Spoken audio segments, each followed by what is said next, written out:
I don't know what the statistics are in the US or anywhere else in the world about the number of people who have pets, but I'd be willing to bet that that number is pretty high. And when we are thinking as photographers about how to market ourselves and how to differentiate ourselves in the marketplace, one glaring opportunity that I think gets overlooked a lot is that no matter what kind of photography we are providing, if we can find a way to intentionally incorporate our subjects' pets into our sessions and into our marketing for those sessions, we are going to start speaking to a large portion of the population that doesn't specifically get called out too often. So if you are a newborn photographer and all of your SEO and marketing materials focus only on newborns, you're going to reach the same people that every other newborn photographer in your area is reaching. And, then it's just a matter of, do they like your photos? Do your prices work, et cetera, et cetera. But if you specifically work pets, let's say cats, dogs, somebody has a parakeet, into your newborn sessions, you don't have to stop being a newborn photographer, but all of a sudden you have an entire set of keywords and phrases and terms that you can incorporate that start to attract the large subset of your newborn population, including the people who have not just newborns, but also pets at home. And when they see like, oh, here's someone who's able to incorporate both parts of my new family, that speaks to them in a way that probably most other photographers aren't speaking to them. So this is something that I did without really thinking about it in my business for years. Just because I was a pet owner, I was photographing in people's homes. I, feel like my pets are part of my family, and I approached photographing families with that same mentality. If I showed up and they had the dog locked in a bedroom, at some point I would say, hey, why don't we, bring Fido out and take some photos with Fido too. And oftentimes after the session, those photos would be the ones that went on their holiday cards or on their wall. And I, started to incorporate more of those photos into my portfolio, which then attracted more people with pets, and the cycle went on. My guest today is Monica Adalsteinsson, and she comes at that from the opposite direction. She started out photographing pets, but then started including their humans in her sessions, and now exclusively photographs pets with their humans. She is coming on today to talk about how that really broadens your marketing potential and gives you so much more to connect with people over and talk to people about. And I love the way that she takes this sort of step-by-step approach to widening your reach in this way. So I think that whether you are already photographing both humans and animals, or if that's something that you have ever considered or would ever consider, today's episode is going to be a great one. Welcome to This Can't Be That Hard. My name is Anami Tonkin, and I help photographers run profitable, sustainable businesses that they love. Each week on the podcast, I cover simple, actionable strategies and systems that photographers at every level of experience can use to earn more money in a more sustainable way. Running a photography business doesn't have to be that hard. You can do it, and I can show you how. Monica, welcome back to This Can't Be That Hard. It is lovely to see your sweet face. How are you today? I am so good. I'm so excited to be back. Oh my gosh, I just adore talking to you. Oh, the feeling is very mutual. I feel like you are one of those sort of standout stories among all the photographers that I have been fortunate to have to call students and to sort of get to know over time. You have taken the ball and run all the way, way past the end zone, and are just thriving and doing such great things, not just in your own business, but sort of in the photography industry. And this is all over the course of 2 years, 2.5 years? Mind blowing. Amazing. Well, before I go gushing too much, why don't you, for anyone who doesn't know who you are, give everybody a little introduction about what you photograph and sort of what your journey has been in the photography industry. Yes, so I'm Monica Adalsteinsson. I run Pup and Me Photography. I'm in Phoenix, Arizona, where it's quite lovely and sunny here. And so I photograph full time, and my goal with my photography is to photograph people and their dogs, family photography, but with the dog, right? And my goal with that is to document the unique relationship that we have with our dogs. So that is the entire purpose of my photography. It makes me so happy. I went full time, in 2021, I think it was 6 months. No, not even that. Yeah, I think it was 6 months after I implemented Simple Sales System. And I'm obsessed. So yeah, I went full time, and in those 2 years, like, I've hit 6 figures, doing amazing. I'm so happy. And I also started making courses in that time. So I made the Pup Plus Me method, and I also created the first ever force-free certification, which is for pet photographers wanting to learn force-free methods. So yeah, that's what we've been doing. I've been busy. Yeah. Now, I have followed all of your social media and everything about the force-free method. And that's not really what we're here to talk about today, but I would love for you to talk a little bit about what that is for anybody who may not be familiar, especially for the people who aren't pet photographers out there. Yes. Oh my gosh. Because some of this verbiage, like, if you're not like a pet guardian, like, yes, very good point. So force free basically means, like, take that literally, right? Like, we're not going to be forcing the dog to do anything. We're not going to be using forceful methods. So that means, like, no shot collars, prong collars, like, making a commitment to saying, I'm not going to use these methods that could be harmful to the dog, and also respecting the dog's needs and paying attention to body language, and also educating your clients on, like, the processes that you use, and just making sure that, like, everyone's happy and safe and their needs are met. That's really the goal of Force Free, right? Right. That's like a very brief overview.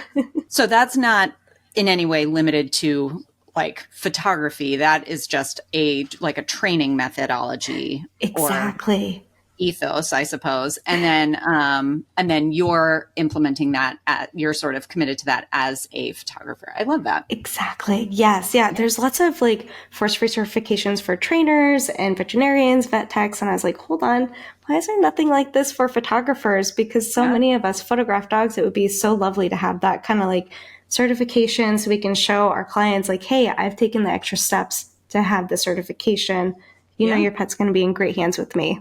Yeah. Right. Well, one of the things that I've talked about before is that, based on my history as a labor and delivery and postpartum nurse, a lot of people, when they hire me to photograph their newborns, take that information and feel like they are more confident because it's a different kind of a certification. It's a nursing license and experience, but it gives people that peace of mind. And I think that anything that we can point to on our, resume, I know we don't send people a resume, but these are things that we get to talk about. That does help set you apart. It helps give people confidence in your expertise, all those things. Thank you for being willing to go on this little side note journey with me. I am super excited to talk today about something that you and I have discussed in the past. Both of us photograph humans and animals. I market myself as a family photographer, but I would say more than 50% of my family sessions heavily involve pets. And I have had many family sessions that involve no children and just people and their pets. So that's not typically the people who are reaching out to me, because I don't market myself as a pet photographer. But they see my photos and they're like, great, my family includes 2 fur babies, or, whatever you want to call them.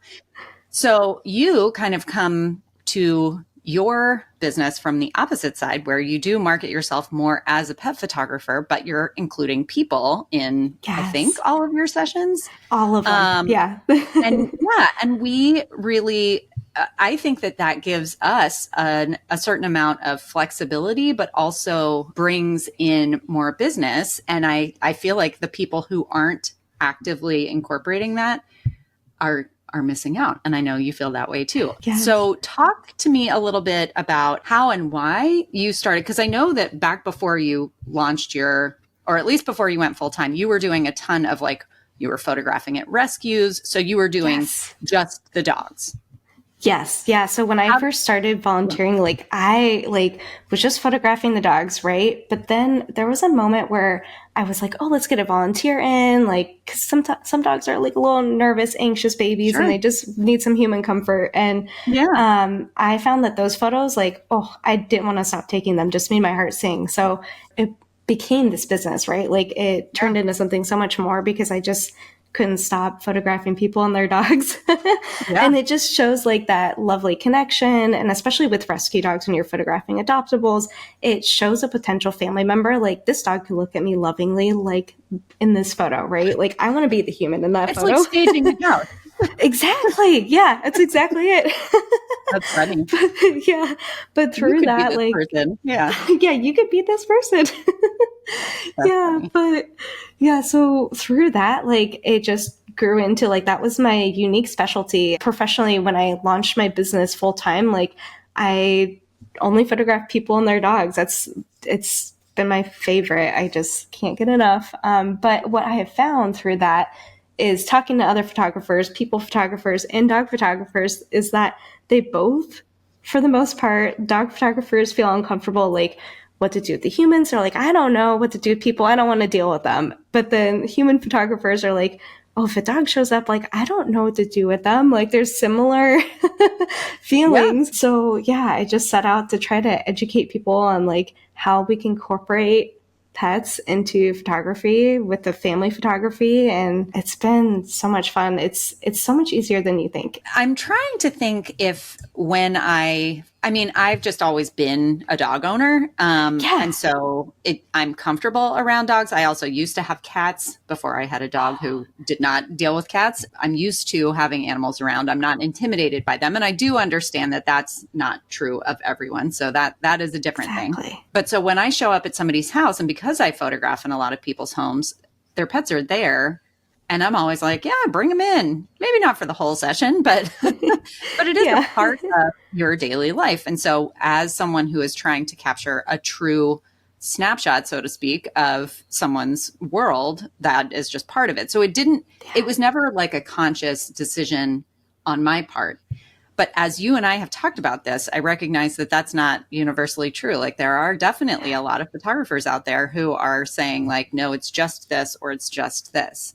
Yeah. Tell me about the people who you have now started to coach and teach about this. Like, where are they coming from on that? And yeah, how do you help bridge that gap?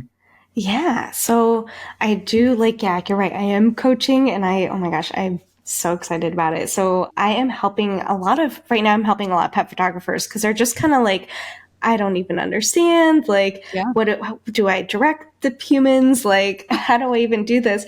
And I have found my biggest tips are like education, right? Like, and I'm sure you teach this a lot. Like you're huge on client education. I feel like Yeah. your simple sales system like really opened my eyes to like what client education can be, which is phenomenal. So I just kind of like added to that.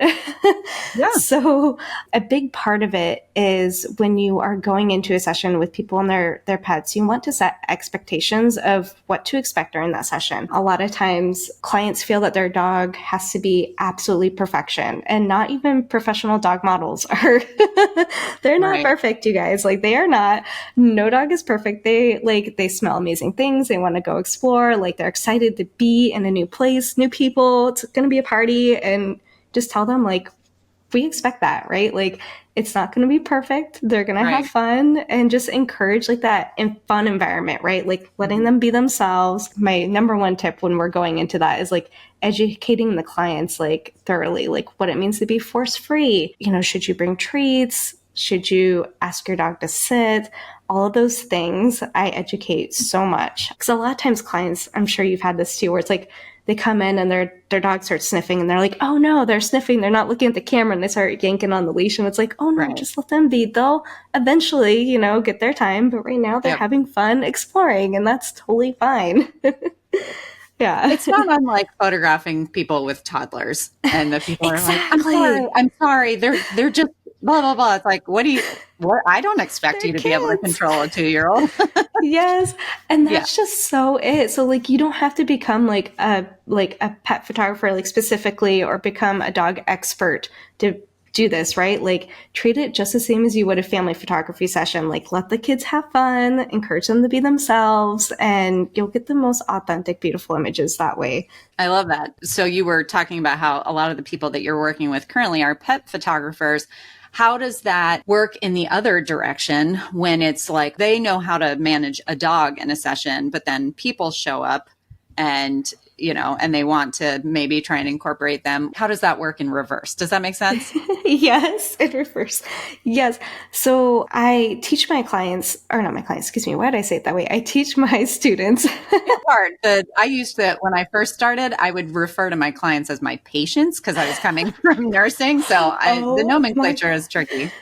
That is so funny. You just have to figure it out over time. So I definitely teach my students how to pose and give prompts to the humans, right? Because a lot of times we don't have that practice and don't have that verbiage, right? Like we're like, I don't even know what to say.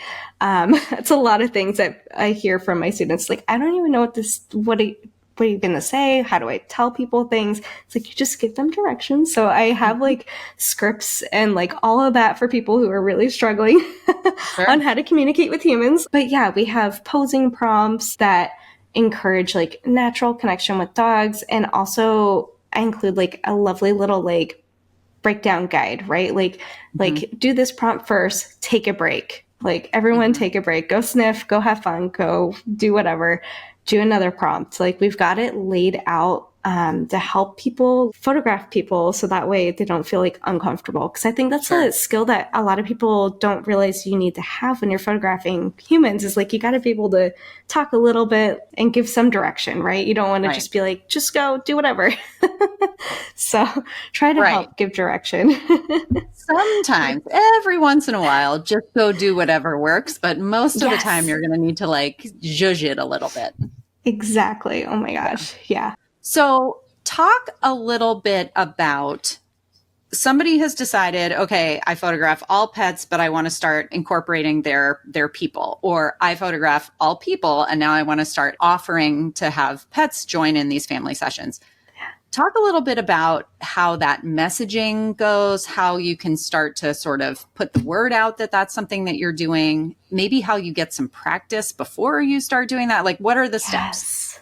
Yeah. So messaging, I market myself as a family dog photographer. And I feel like that has been working well with my SEO and Google. People are actually searching those things, which kind of surprises me.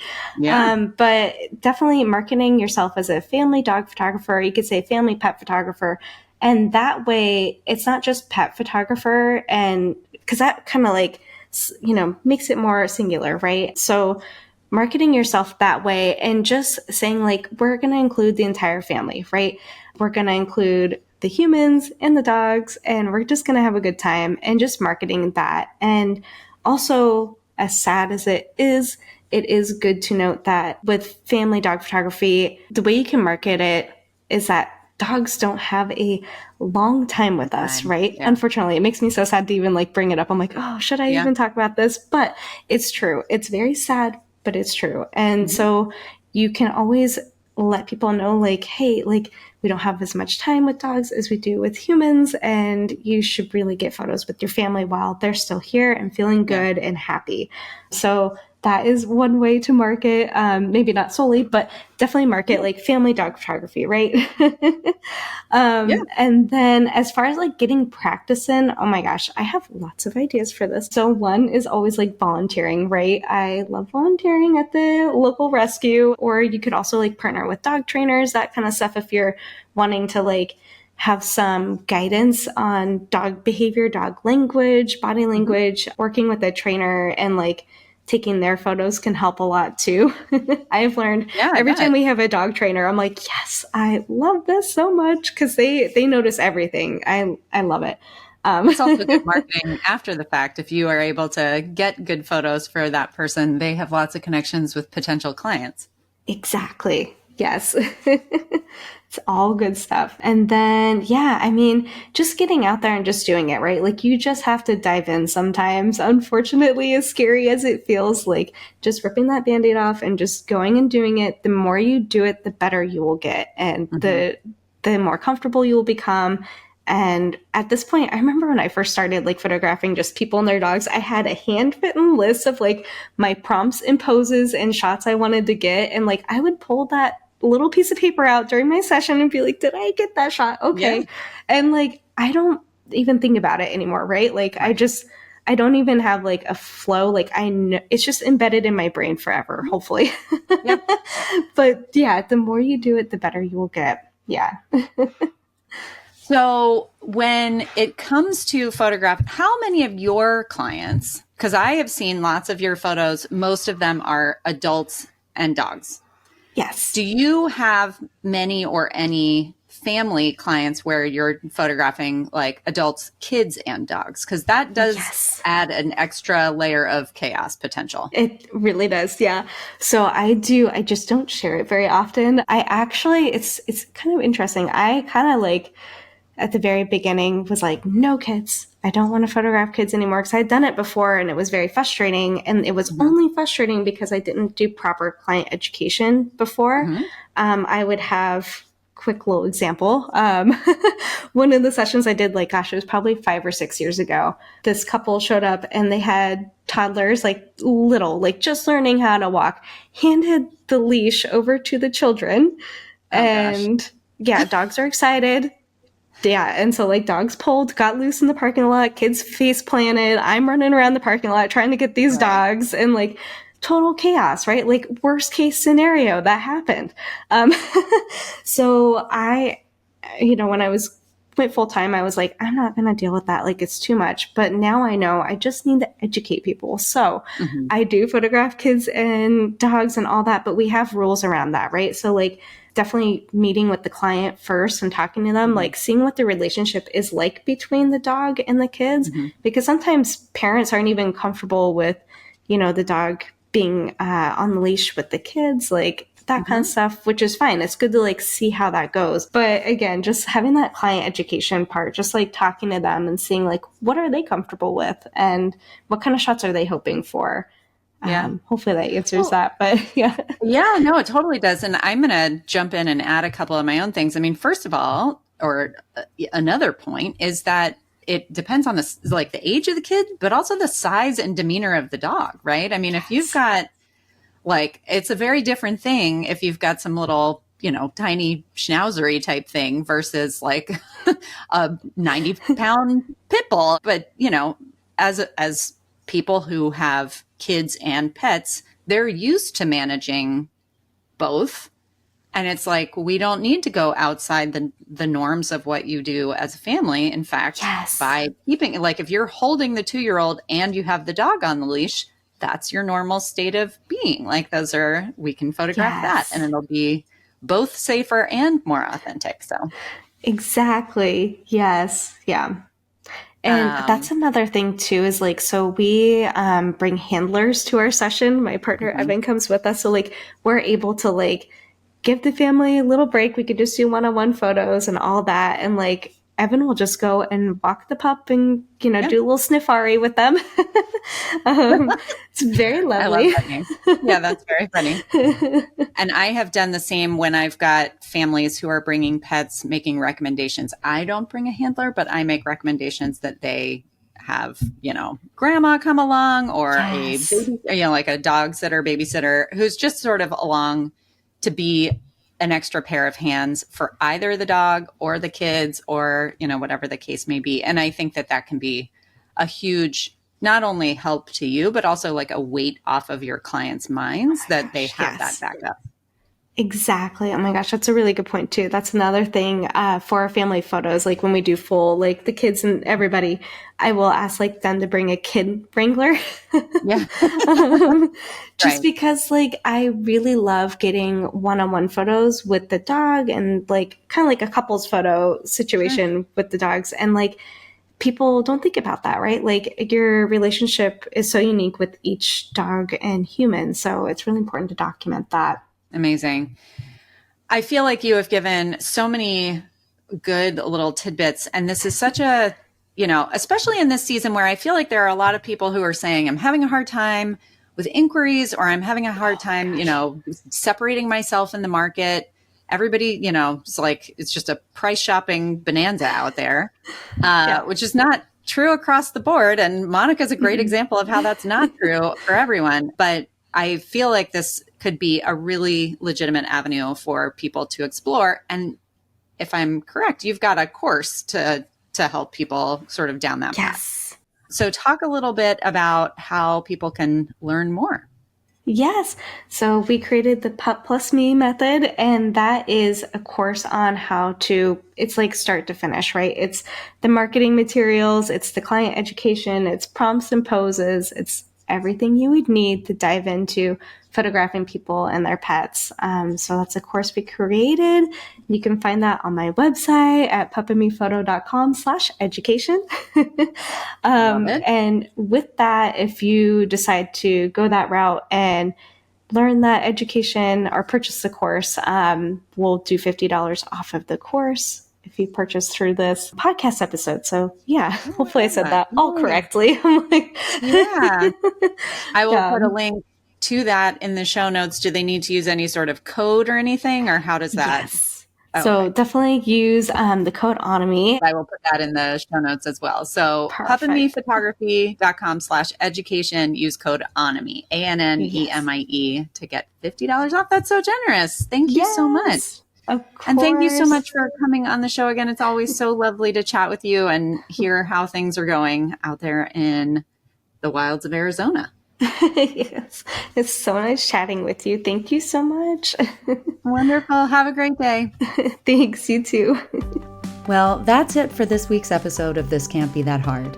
I'll be back same time, same place next week. In the meantime, you can find more information about this episode, along with all the relevant links, notes, and downloads at thiscan'tbethatHard.com/learn. If you like the podcast, be sure to hit the subscribe button. Even better, share the love by leaving a review in iTunes.